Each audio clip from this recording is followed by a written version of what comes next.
हमारा ये शरीर चलता कैसे है? विभिन्न पोषक तत्वों के एनर्जी के कारण। अगर ऊर्जा ना रहे तो हमारा शरीर काम ही नहीं करेगा।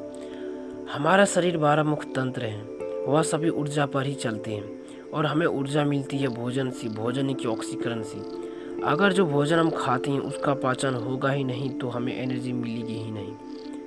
साथ ही साथ वह पोषक तत्व जो हमारे शरीर को बनाते हैं, जैसे प्रोटीन जो हमारे मसल्स को बनाती है और उसकी मरम्मत करती है, विटामिन जो मिनरल्स को ऑब्जर्व करने का काम करती हैं, और कुछ खास मिनरल्स जो ब्लड जैसी चीज़ों को बनाती हैं। अगर वो चीज़ें हमें मिलेगी ही नहीं तो हमारा प्रॉपर रूप से शरीर काम ही नहीं करेगा। और ये सब हमें मिल पाता है भोजन से, और केवल भोजन को खाने से ही हमें पोषक तत्व नहीं मिलते हैं। उस भोजन का पाचन होता है, जिसके बाद हमारे पेट में मौजूद ब्लड वेसल्स भोजन में उपस्थित उन पोषक तत्वों को अवशोषित कर शरीर के विभिन्न भागों में पहुंचाता है, तभी हमें पोषक तत्व मिलते हैं। अगर अब तक आप भी यह बात नहीं जानते हैं कि भोजन पचता कैसे है, आखिर जो खाना हम खाते हैं वो पचता कैसे है, तो अब तक आपका जीवन एक मामले में अधूरा है, क्योंकि यह बात आपको पता ही नहीं कि आपका शरीर चल कैसे रहा है, कि आखिर शरीर में ऊर्जा का संचरण होता कैसे है। तो बिना समय गवाए हम बताते हैं आपको कि भोजन पचता कैसे है। जैसे ही जब हम अपने फूड को मुंह में डालते हैं, हमारा खाने में हमारा सलाइवा मिल जाता है और दांत भोजन को कई सारे छोटे छोटे टुकड़ों में तोड़ने का काम करते हैं। यह सबसे महत्वपूर्ण काम होता है, क्योंकि खाना पचने के लिए यह ज़रूरी होता है कि जितना हो सके उतने छोटे छोटे टुकड़ों में तोड़ दिया जाए। फिर इन टुकड़ों के ऊपर हमारे मुंह में ही मौजूद, जिसे कहते हैं बकल कैविटी, उसके अंदर ही दांतों और जीभ के बीच में सेलेरी ग्लैंड पाया जाता है, जिससे सलाइवा निकलता है। ये सलाइवा भोजन के साथ मिलकर भोजन को बहुत ही ज़्यादा मात्रा में मुलायम बना देते हैं। सलाइवा में ऐसे केमिकल मिले होते हैं जो फूड को ब्रेक डाउन करते रहते हैं। उसके बाद जैसे ही यह भोजन हमारे जीभ पर आता है, हमारे जीभ में मौजूद टेस्ट बड्स इसके स्वाद को हमारे ब्रेन तक पहुंचाने का काम करता है। उसके बाद यह स्मूथ फूड जो कि सलाइवा की वजह से हुआ है, वो भोजन की नली से होते हुए, जिसे इसोफेगस कहते हैं, एक बैग गैलेक्सी स्ट्रक्चर जो स्टमक होता है वहाँ पर जाता है। और जैसे ही भोजन स्टमक में जाता है, वहाँ से शुरू होता है भोजन का असली पाचन। पर खास बात यह है कि जब हमारे भोजन नली से हमारे पेट की तरफ जाता है, तब यह एक खास प्रकार की मूवमेंट जिसे पेरिस्टाल्सिस कहते हैं, उस मूवमेंट के साथ हमारे पेट में जाता है, जिसमें होता यह है कि नली अपने आप को सिकुड़ती और फैलाती रहती है, जिसकी वजह से फूड आसानी से पेट की तरफ चला जाता है। जैसे ही भोजन स्टमक में पहुंचता है, स्टमक इस फूड को अपने एयर लाइनिंग से निकलने वाले gastric digestive juice, hydrochloric acid और न्यूकस के साथ बिल्कुल मथ देता है, यानी मिला देता है, जिसमें से मुख्यतः एंजाइम्स फूड्स में से प्रोटीन को अलग कर देते हैं। वहीं हाइड्रोक्लोरिक एसिड भोजन को बहुत से छोटे छोटे टुकड़ों में बांट देते हैं। वहीं म्यूकस एक चिपचिपा पदार्थ जो कि हमारे स्टमक से ही निकलते हैं और फूड में जाके मिल जाता है, वो हमारे स्टमक की दीवार को स्टमक से ही निकलने वाले एसिड से बचाता है, ताकि स्टमक की दीवार डैमेज ना हो।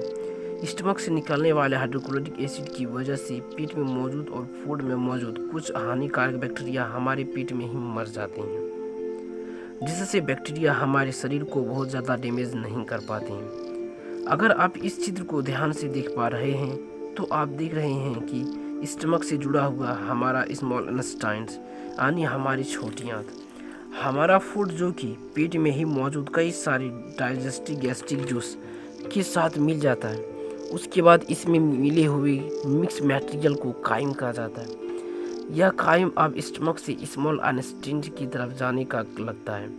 इस पूरे प्रोसेस में लगभग 2 घंटे का समय लगता है, जो कि अलग अलग फूड पर निर्भर करता है। जैसे ही ये भोजन छोटी आंत की तरफ बढ़ता है, इसमें और भी कई तरह की केमिकल रिएक्शन होने लगता है।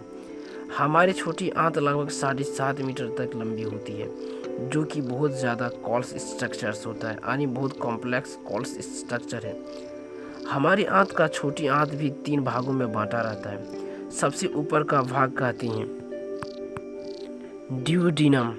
उसके बाद उस छोटी आंत का दूसरा भाग आता है जिसे कहते हैं जेजुनियम। फिर आता है सबसे आखिरी पार्ट लियम।